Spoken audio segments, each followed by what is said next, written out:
दोस्तों नमस्कार। और मैं हूं आपका दोस्त आचार्य राकेश और पूरे देश में गणेश महोत्सव की तैयारी चल रही है, तो आपको ढेरों सारी शुभकामनाएं।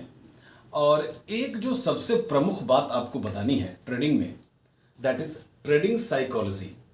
दोस्तों, आप पहले और आखिरी व्यक्ति होते हो जो आप चाहे जितने भी टूल्स इस्तेमाल कर लीजिए, वो टूल चाहे आपका डेरिवेटिव का डाटा रीडिंग हुआ या मार्केट के ट्रेंड को समझना हुआ या फिर ग्लोबल मार्केट्स के जितने भी अपडेट हुए उनके हिसाब से ट्रेंड ले रहे हो या ओवरनाइट एसजीएस देख करके अगर आप ट्रेड ले रहे हो, आप अपनी ट्रेडिंग थ्योरी जो कुछ भी बनाते हो तो उसमें you are the first and last person who is going to stick.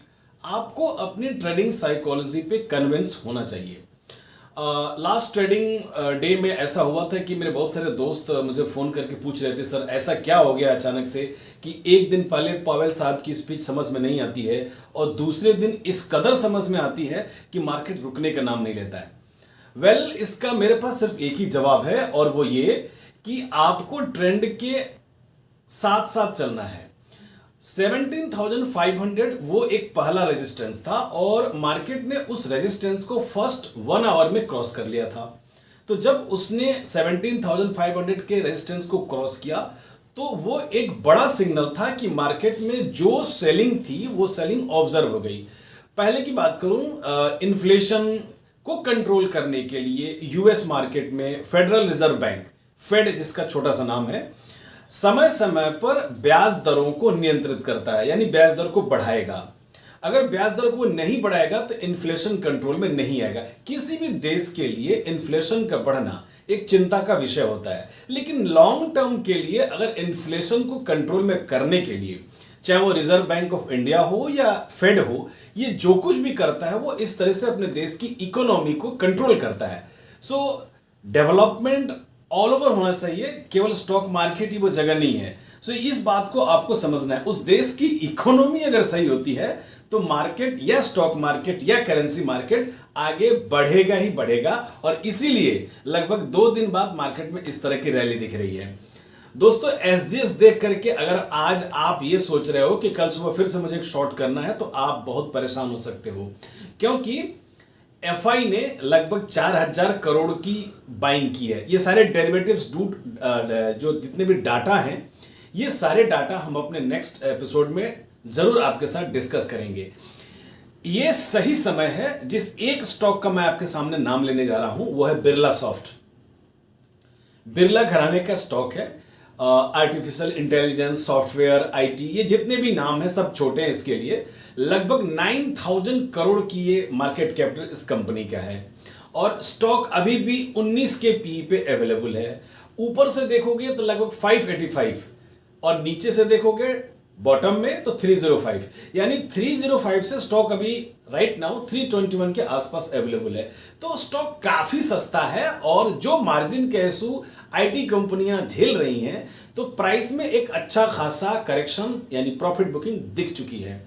सो ये सही समय है कि आप बिरला सॉफ्ट में अपनी पोजीशन ले सकते हो। मैं एक बार फिर से रिपीट करूंगा कि अगर आप आईटी में इस समय चूज कर रहे हैं तो प्लीज दिग्गज के साथ जाइए, चाहे वो इन्फोसिस हो, टीसीएस हो या बिरला सॉफ्टवेयर। अभी आईटी में वो समय नहीं है कि आप छोटे स्मॉल कैप या छोटी कंपनियों के साथ जाएं, क्योंकि मार्केट में जब भी रिवाइवल तेजी आती है तो जो मार्केट के दिग्गज हैं वो सबसे पहले परफॉर्म करते हैं। Thank you so much. और बाकी के सारे अपडेट्स इसके नेक्स्ट एपिसोड में हम आपको दे रहे हैं।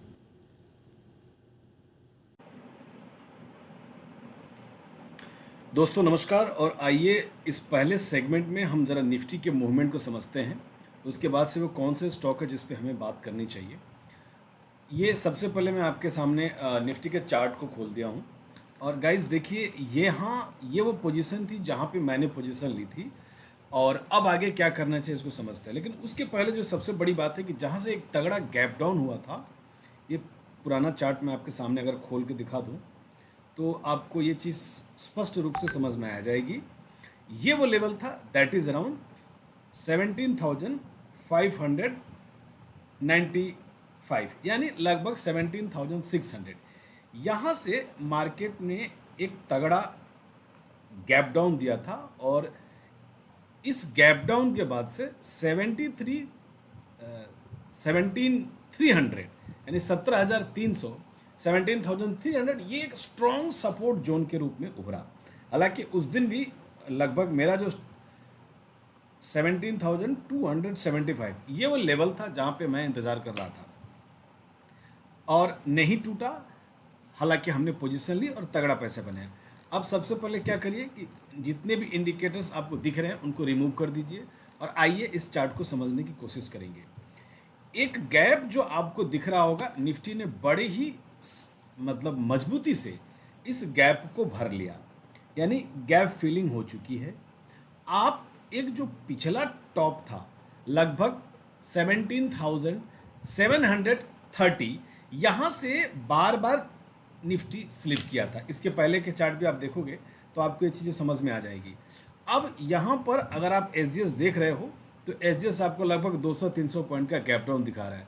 हालांकि मुझे इसमें फॉल्स रीडिंग समझ में आती है क्योंकि डेरिवेटिव्स के जो डाटा हैं वो बहुत ही मजबूत निकल के सामने आए हैं। हो सकता है किसी भी कारण से अगर 100 या 150 पॉइंट का डाउन ट्रैक मिलता है तो मेरे लिए ये फिर से एक बार बाई ऑन डीप का मार्केट होगा। फिर से एक बार सिग्नल हटा रहा हूँ और क्या करना चाहिए आपको वो हम अब यहाँ पे डिस्कस करेंगे। देखिए हम इस समय खड़े हैं 17,759 पे।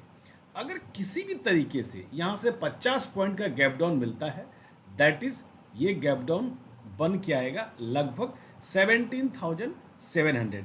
तो मेरे लिए सबसे पहला जो इम्पोर्टेंट लेवल होगा 17,700। हालांकि गैप डाउन होने से ये लेवल कभी भी कहीं भी टूट सकते हैं।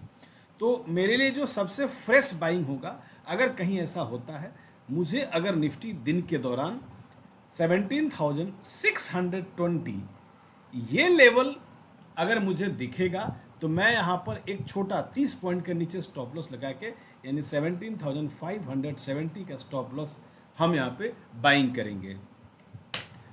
These all are the assumptions, कोई ज़रूरी नहीं कि ये चीज़ें होंगी, लेकिन अगर ऐसा होता है तो हमें ये चीज़ें अपनानी चाहिए क्योंकि उस केस में 17,600 ये एक स्ट्रॉन्ग सपोर्ट के रूप में अब काम करेगा।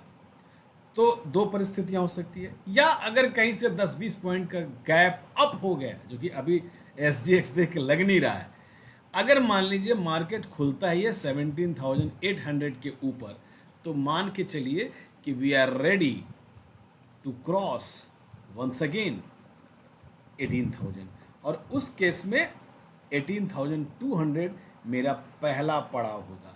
तो तेजी आपको मजबूत तेजी या एग्रेसिव होकर के तेजी तब करनी है जब पिछला हाई क्रॉस हो, और पिछला हाई है 3 डिजिट में 17,777। अगर इसके ऊपर निफ्टी जाना शुरू करता है तो आपको यहाँ पे आगे की बाइंग करनी चाहिए, तब उस केस में आपको 18,200 ये टारगेट मिल सकते हैं। ये तो हो गया निफ्टी की बातें। अब आइए बैंक निफ्टी में क्या करना चाहिए कंपेयर टू द निफ्टी।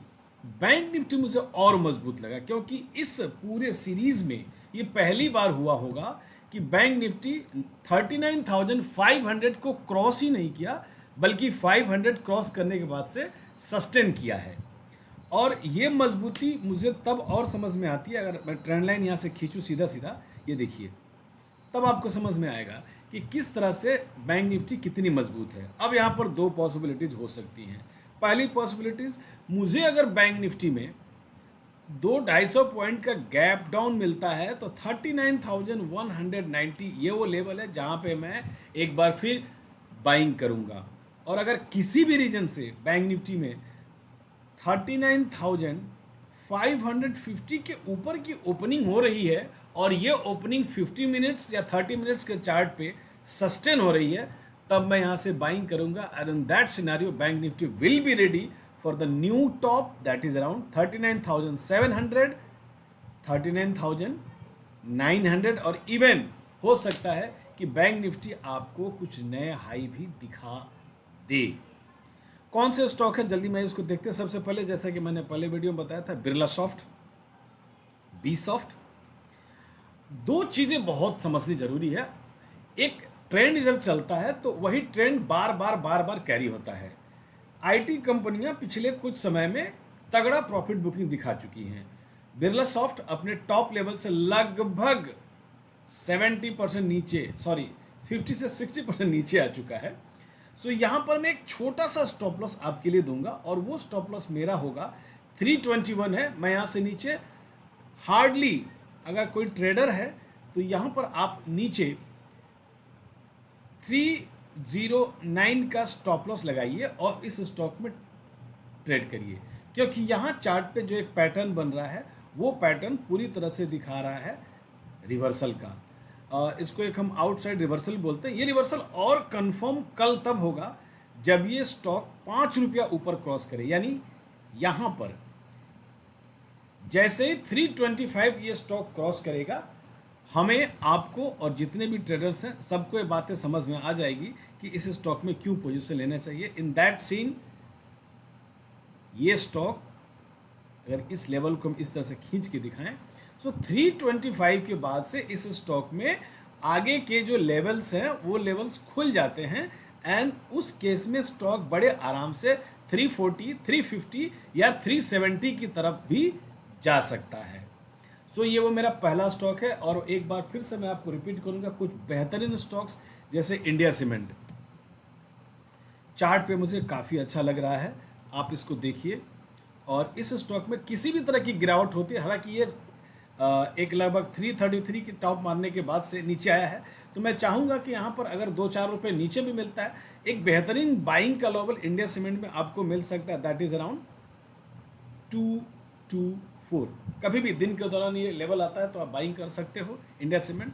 अगला जो स्टॉक एक और है जो मुझे बहुत पसंद आ रहा है चार्ट पे, दैट इज़ मिधानी, मिश्र धातु निगम। काफ़ी दिनों के कंसोलिडेशंस के बाद से अगर चार्ट के पैटर्न को आप देखोगे तो चीज़ें आपको समझ में आएंगी किस तरीके से। देखिए, एक टॉप गया, फिर नीचे आया है, अब यहाँ से ये एक ट्रेंड चेंज हो रहा है। ये थोड़ा सा यहाँ पे कंसोलिडेट किया है और ये कंसोलिडेट मुझे लग रहा है कि ज़्यादा से ज़्यादा 1 या 2 दिन यहाँ पे दिखेगा। और अगर कल किसी भी तरीके से, once again I am repeating, कि कल अगर जैसे ही स्टॉक 200 के ऊपर सस्टेन किया तो ये लेवल आगे फिर स्टॉक रुकेगा नहीं और उस केस में स्टॉक में आपको 220 के लेवल भी दिख सकते हैं। So thank you so much. Trend के साथ करिए और अगर आप कॉन्ट्रा ट्रेड ले भी रहे हैं तो स्टॉप लॉस छोटे रखिए। जय हिंद।